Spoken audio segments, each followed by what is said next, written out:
আসসালামু আলাইকুম। আজকে যে রেসিপিটা শেয়ার করব এটার নাম হ্যাশ ব্রাউন। প্রথমেই আলুগুলো ছুলে ধুয়ে একটু গ্রেটার দিয়ে কুচিয়ে নিয়েছি। তারপর এটাকে পানিতে কিছুক্ষণ ভিজিয়ে রেখে ভালো মতো ধুয়ে নিয়েছি। এই কুচিয়ে আলুগুলোকে এরপর সামান্য তেলে একটু ভেজে নেব। আসলে হ্যাশ ব্রাউন আর আলুর চপ প্রায় কাছাকাছি।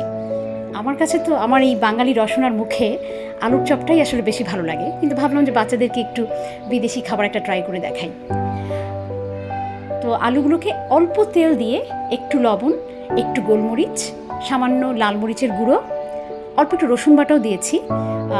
বাইরের রেসিপিতে গার্লিক পাউডার দেয়, আমি ভাবলাম যে রসুন বাটাটায় সামান্য রসুন বাটা অল্টারনেটিভ হিসেবে ব্যবহার করা যাবে।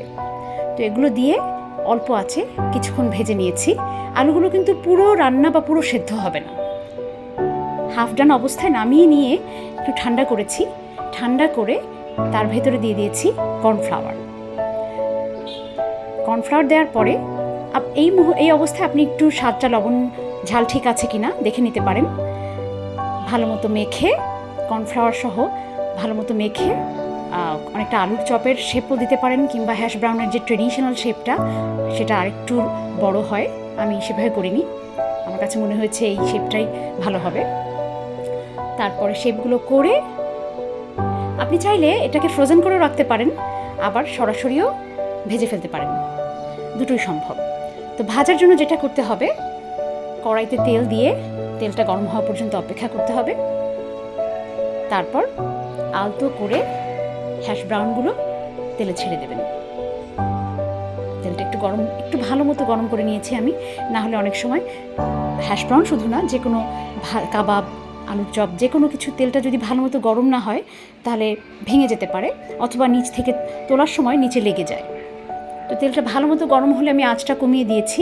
আঁচ কমিয়ে দিয়ে সাবধানে হ্যাশ ব্রাউনগুলো দিয়ে দিয়েছি। তারপরে বেশ সময় নিয়ে অল্প আছে আমি ভেজেছি এপিট ওপিট।